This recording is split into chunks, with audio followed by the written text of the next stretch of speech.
All right, now let's take a look at updating data. So here in handle update method, we get a post object. Let's say we want to change the title of this post. So we update it like this. So we have modified an object in memory. Now we need to send this object to the server or to the backend for persistence. So once again, we use Axios for that. But here we have two methods for updating data. We have put and patch. What is the difference? We use patch to update one or more properties, or put to update all properties. Let me show you. So first I'm going to use put. Now as the first argument, once again, we need to pass the URL, but this time our URL is a little bit different. So we have API endpoint. This references the entire posts collection. But in this case, we're updating a specific post, so we should include the post ID in the URL.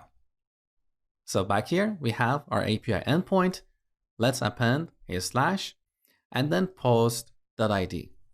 Of course, a better way to rewrite this is using template literals in ES6, but for now, let's just not get hung up on these little details. Now, as a second argument, we need to pass the data to be sent to the server. When using the put method, we should send the entire post object. So we put that here.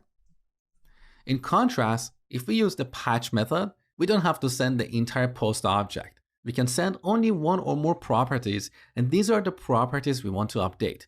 For example, let me duplicate this. We can call patch, and here, instead of sending the entire post object, we send a custom object that has the title property set to post the title. So we are sending only the properties that should be updated. That is the difference between put and patch. Now we don't need this here, so let's delete this. So we call put, we get a promise, we should await that, and also apply the async keyword here. We get the response, we can pick the data property, and then we can log this on the console. Let's have a quick look. So here I'm going to update the first post. This is the object we get from the server. So the server returns the entire post object. We have body, ID, title, which is updated, and user ID.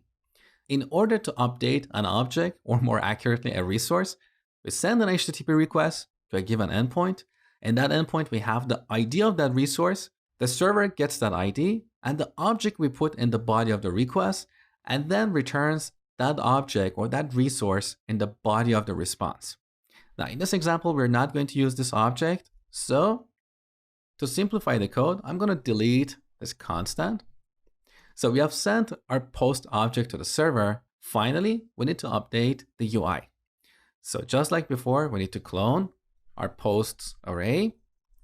We create a new object and spread this.state.posts. Next, we need to find the index of this post in this array. So constant index, we set it to posts.index of post.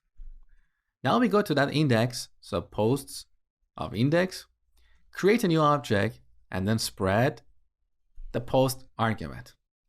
And finally, this that set state, we pass our posts array here. Save the changes. Let's test the application. So once again, I'm going to update the first post. You can see the title is changed. Let's try another one. Beautiful.